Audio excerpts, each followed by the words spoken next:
Cinderella Chats. I'm your host, Cinderella Field. Yes, that's really my name, along with your co-host, Sandy Hunter. We are so excited to be here to share some insight about life, love, and relationships. So let's get to it.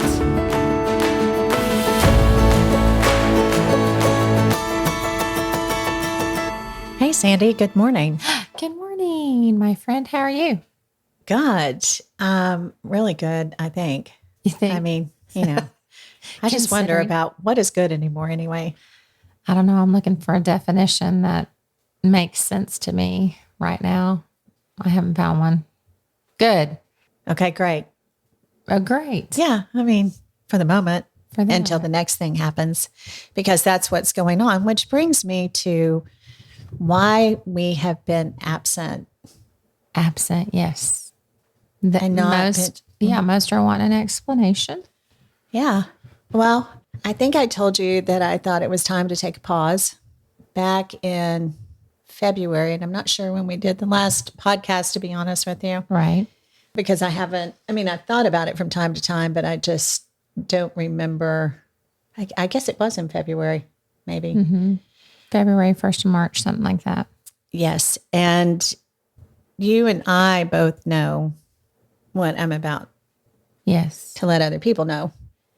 But I just felt like there was a real need because God prompted me, and I don't care how crazy people think that is, but He wanted me to talk about specific things. And I just thought that, number one, I was getting off course.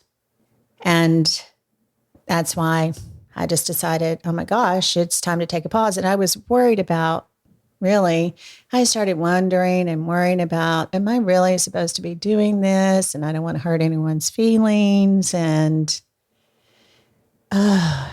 just difficult. I know the heaviness of it, right. Mm-hmm. Because here's what I am supposed to talk about.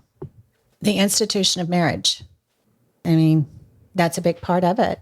Yes. The day that, who walked out the door, I told him that.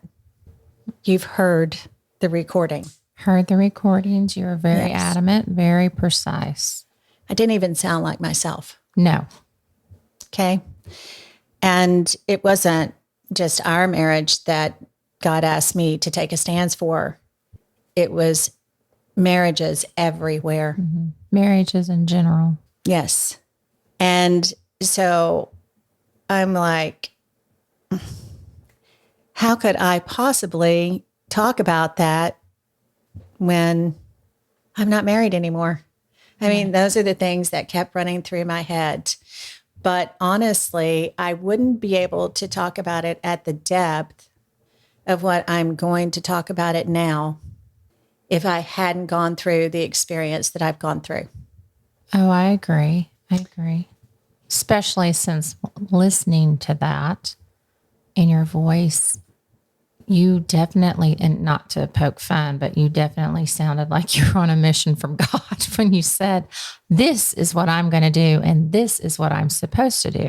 And this is who I am. And you don't even understand. Absolutely. This is me. This is what God wants me to do, and this is the path I'm following. And I am just a firm believer that if you stay on the path God has you, there are, prosthetic things to come.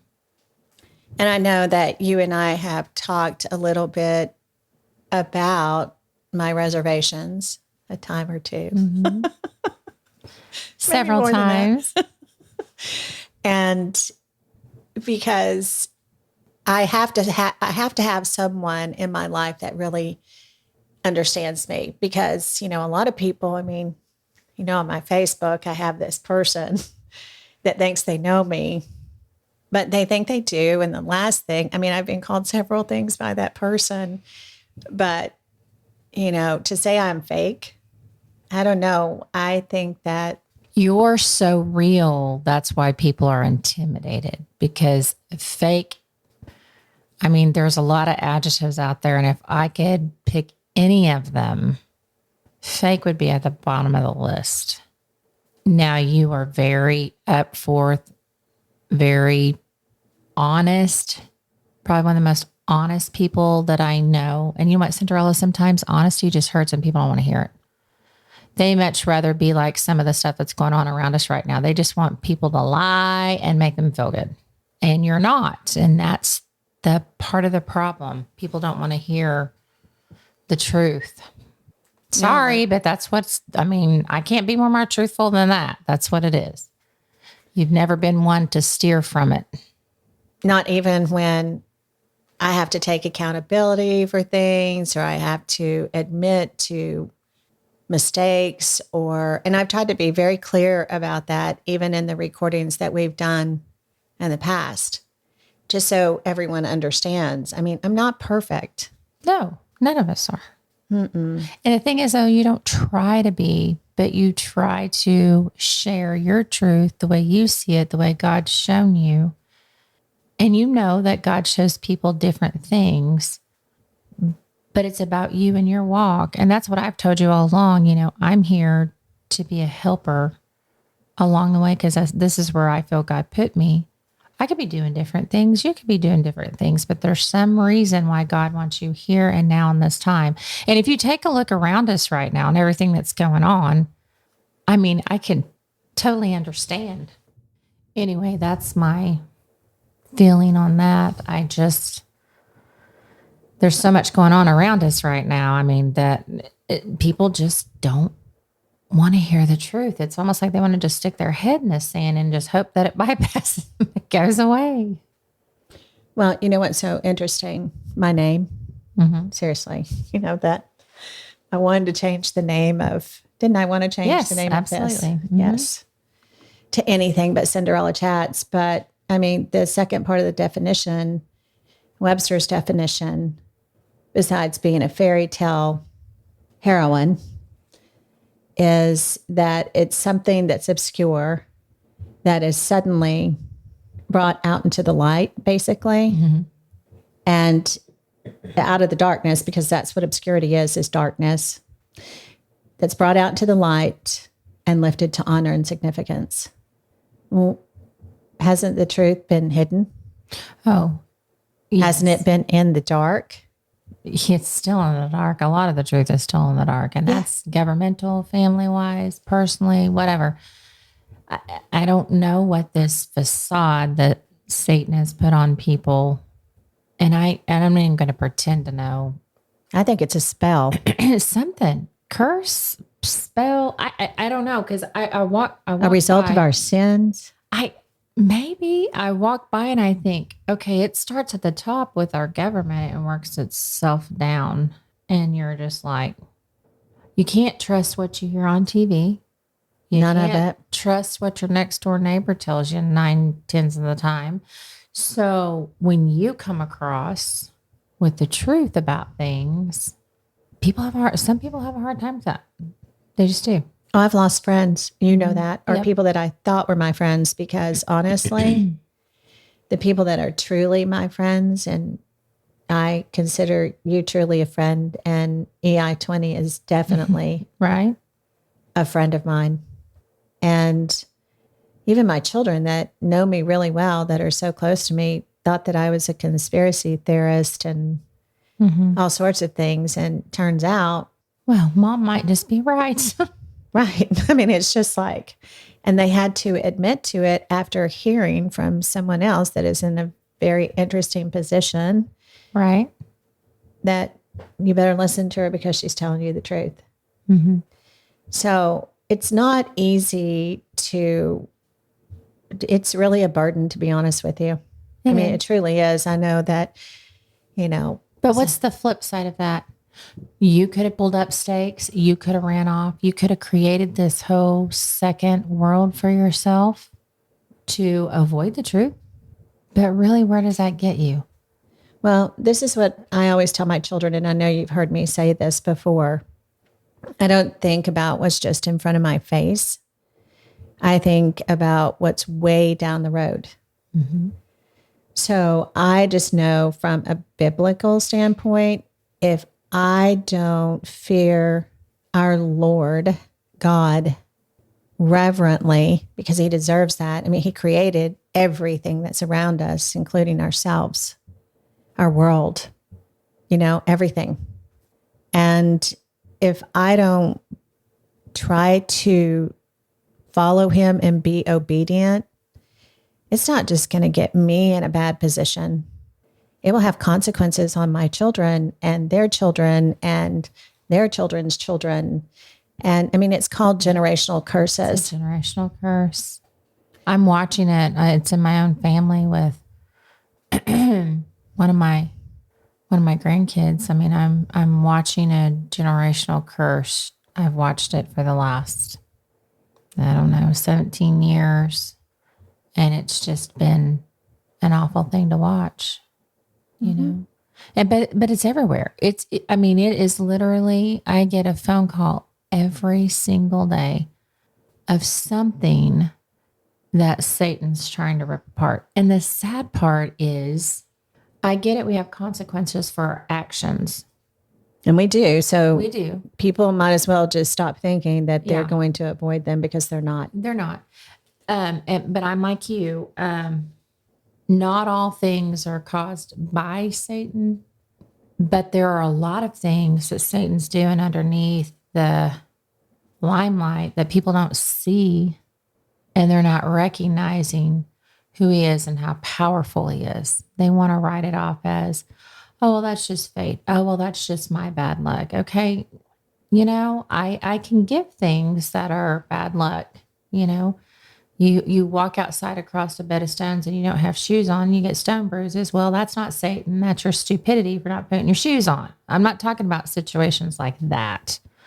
I'm talking about like what you're talking about, generational curses, things that really happen in a family, in a country, and all around us that people should sit back and look and say, okay, there's a common denominator here. And what's lacking? Well, I think God's been cut out of everything. That's just my own opinion. Well, I mean, it's biblical. I mean, it says in his word that if you keep mocking me, I mean, he'll turn away from you. Mm-hmm. He will turn away from you. And I think that's what he has done, and even done to our country, because we cannot continue to live without morals, without not being accountable for our actions and our sins. I mean, for goodness sakes, just like with the divorce thing. Mm-hmm. I mean, if you're going to get a divorce, why get married? Well, remember, I know I said it a couple episodes ago about the young boy that said to me, just in a flippant comment, well, I wish I'd just hurry up and get married the first time. That way I can get divorced and find my true love. What kind of warped thinking is that? No. Where did that kid? And I think I was find true love. Yeah, find my true love. I was in shock, first of all, right? Because I'm thinking, love is a choice. It's a verb. I know. I'm like, I want to say, where in God's name did you ever even hear something like that? But and love is tough. Real love is tough. Yeah, it shocked me so much. He turned around and just walked off. And I'm like, come back here. I want to know more about this, you know. And he went on in his own direction.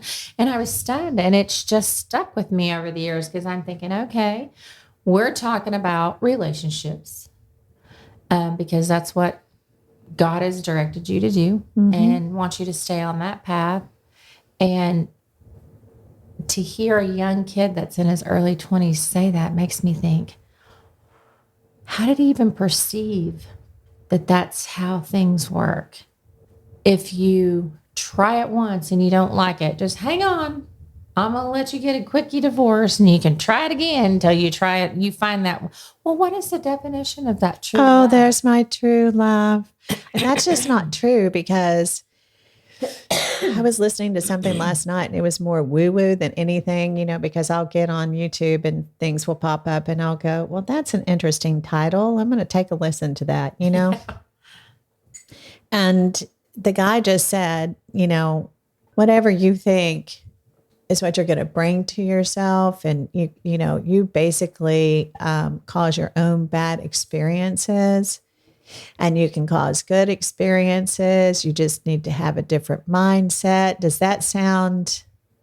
Well, if that's the case, I should be laying on the beach somewhere, a billionaire, with somebody waiting on me hand and foot. I don't believe all that. Yeah, in a teeny weeny bikini because we're so skinny. Exactly. I mean, we have not a care in the world or anything. I mean, I would create a life of perfection. I mean, so that's just not true. It's not true. I don't get that.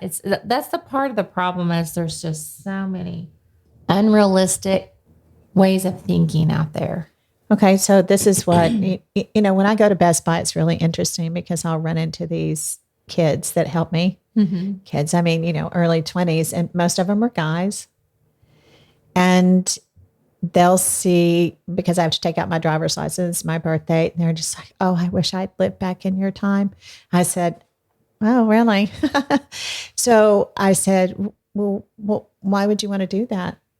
I mean, aren't you happy with the way things are today?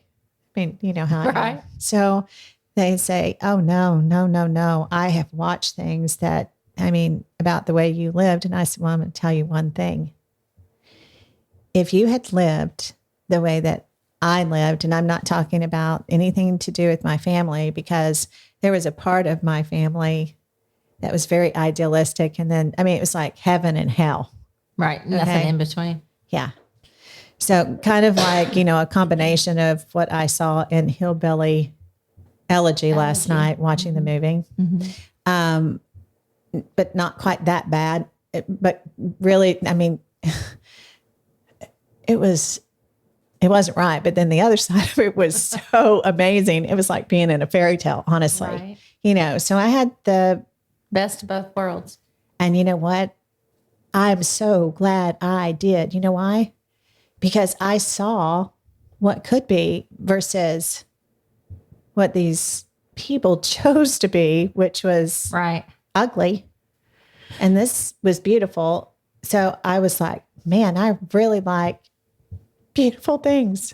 Sure. So, it is a choice. It is. It's all about choices. Because if you brought that movie up, and that's Trump's new running mate, JD Vance. Oh, I'm madly in love with that ticket even more now. Oh, yeah. After seeing that movie. Yeah. And I can't wait till JD Vance will carry the torch for Trump and become a president as well. Oh, yeah.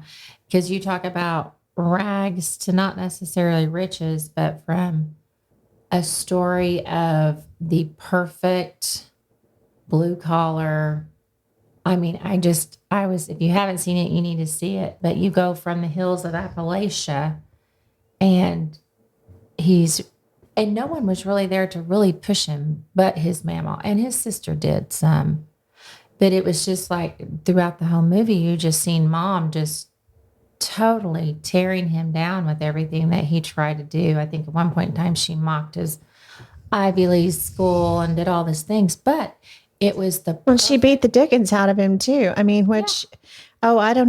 told you this morning, and the car scene where she did that, that's what my mother did to me for no reason. You're having flashbacks, weren't you? Yeah. It brought me to tears because, but look, okay, so you stop with that and think about this.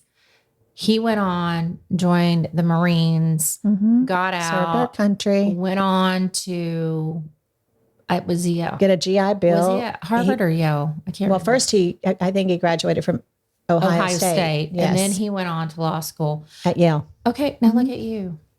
Look what you. Well, I haven't graduated from Yale, and I get that, but I don't have a college degree. I'm not a governor or senator or whatever, and I'm not running for vice president. But I think Cinderella for president. I see that the ticket. Yeah, president of Mom Society and Home Society and Family Society. I would agree with that because, look what you've overcame. And I think that's the reason for the break. Sometimes we can get too caught up in the things around us, and Satan has a way of throwing a thought process off just to get us sidetracked. So sometimes we have to stop and pause and recenter. Well, I can tell you this. My great aunt and uncle that had legal guardianship of me that I lived with next door to my mom and dad were the most kingdom-driven, God-fearing, real Christians that I've ever experienced. They live that life every day. Yeah, and look at your life that you lived then, and even that maybe last night with Vance. He didn't have that. He had nobody. He sought out on his own and found his own way. Well, he had his grandmother that was tough with him. He did Now I'm have. talking about the Christianity part of it. Oh yeah.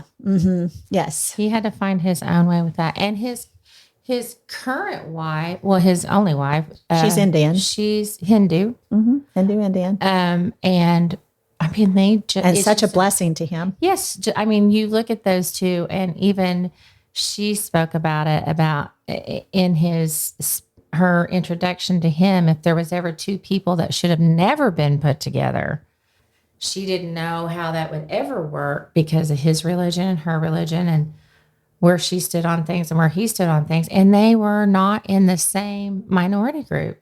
Same ethnic group. So she was basically saying, this is what God can do with people. I mean, if we can bring this together, he can work through so many things, our government, our families.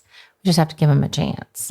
I think that's what he would be focused on too, because I do believe that just from that movie, and I know that movies aren't absolutely completely true, but that was based on elegy, which is a poem or, a memoir.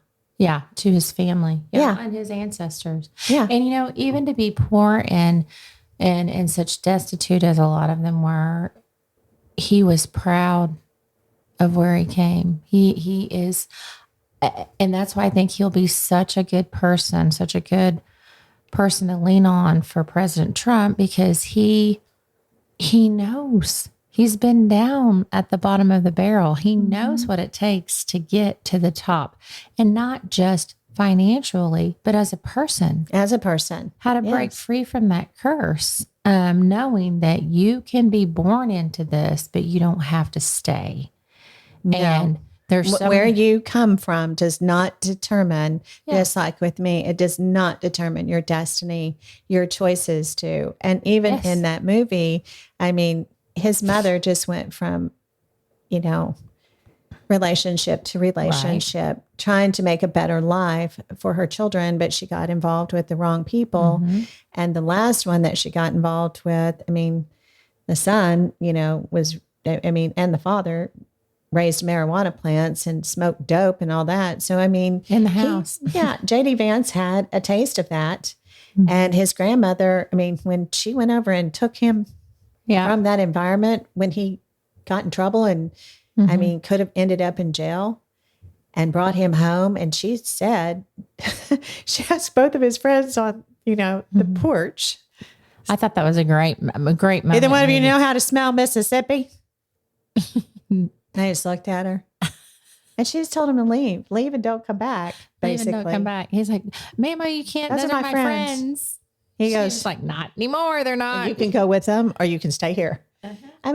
So that's tough love. She told him the truth. Yes. Okay. Which she had told her daughter, but guess what? Her daughter made her choices.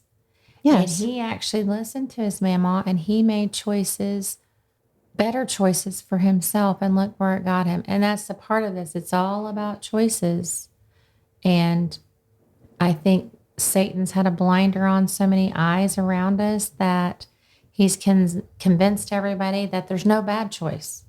Correct. Do whatever you feel is good. That's the choice you pick. And guess where that's going to lead you? Yes. That's why and half keep of you the society in, now, right now, the younger millennials, half of them don't want to work. They don't want to work. You know how long it took me at Walmart? I'm just going to say Walmart. Mm-hmm. I went down there to get us a disc because I was afraid the other two might have too much on it. And then some file boxes. And I had 45 minutes before you were going to be here. And I thought, okay, I can do this in 25. No, that didn't happen. It took me 30 minutes. There was one person in front of me, and they keep these discs locked up. And I had to ask 5 people. Oh my gosh. I was on the verge of doing something that's not like me at all. I was going to scream as loud as I could. I need help. Right. because none of those people did anything. They told me they were going to do it, but they didn't do it. And this poor lady was there waiting for a long time before me. So anyway, we could go off into so many Different variables. directions. Yes. But the bottom line is this. Sandy and I are back in the studio, and I'm so glad that we are. And it might be difficult every once in a while for us to get on the same page and get here because we have so much going on in our lives. But I am very comfortable with the mission that I have to do at this time, because the other day I was listening to stuff about, pro-choice and pro-life and all of those things. That's another thing. I'm very pro-life. And we'll talk about that one day and my experience with that as a whole. But this is what I started thinking about that. They never talk about the family. They never talk about marriage. They never talk about divorce, because so many people have been through through divorce. And for the most part, the people that run our government are men. Right. Okay. So more women need to get involved in government at a local level, at a school level, a local level, at a state level, and, at a national level, because we have to make a difference, and we have to do it in a very passionate, I believe, and rational way. So one of the things that is the truth, God did not allow people to have babies before he allowed Adam and Eve to come together. Right. So it starts with the couple and what God intended for the family. And he intended for two people to become one. Yes. Not just momentarily. Right. And just because, I think that one looks better, or that one makes me feel better, or whatever. And so I think that I know what I'm going to talk about, and what I wouldn't have been able to talk about if I hadn't gone through a divorce, is how messed up the family is, and the family law system, and the things that I experienced going through the divorce. I mean, Sandy, was it normal? Don't get me started. No, you know the answer to that. No, it was not normal. I've never seen anything so crazy in my entire life. But my divorce was 30 plus years ago. So totally different from today's time. Totally. Oh, yes. And I mean, that was when you were I was very, very young. young. Yeah. Really young. Okay. Were you a teenager? No, I was in my early 20s, but there were no houses involved. There was just one child involved, and it was pretty cut and dry. So I didn't have to get into the depths of it like you did. I wasn't married 27 years and had 30 by the time it was over. Yeah. So much time and money and effort invested. So it was totally different. It was just almost like an annulment versus, how deep yours went. So no, I think what went on with yours was, the only good word I could come up with is pathetic. It was a disgrace to our justice system. It was awful. It's a disgrace. And that's what goes on in the family court system. We had 3 different judges. Right. We had the attorneys that would cause conflict. They would create it, Create chaos. Yeah. Yes. So, those are I'm just going to leave it at that for the time being, because those are the trails that we will go down, because I believe, and I have been prompted to use my voice to speak about my experience so that things can possibly change, because they need to, because the family has been so violently attacked.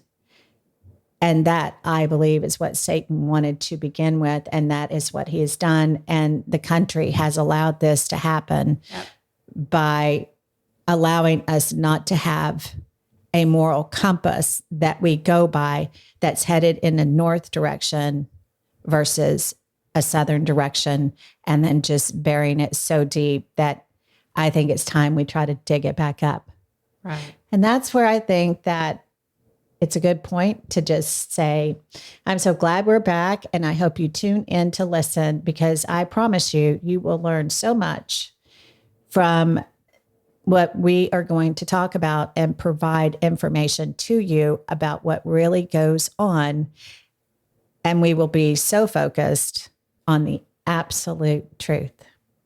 So until next time. Yes, it's been great seeing you, and I can't wait. So next Tuesday.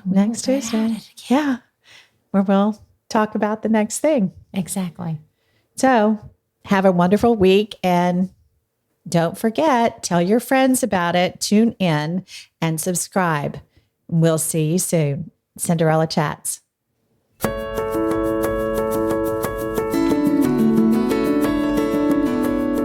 If you enjoyed the show today, share it with your friends so they can listen in to our conversations about life, love, and relationships. Follow us on Facebook and Instagram at Cinderella Chats, the podcast. Don't forget to subscribe. We look forward to our Tuesdays together and know you will too.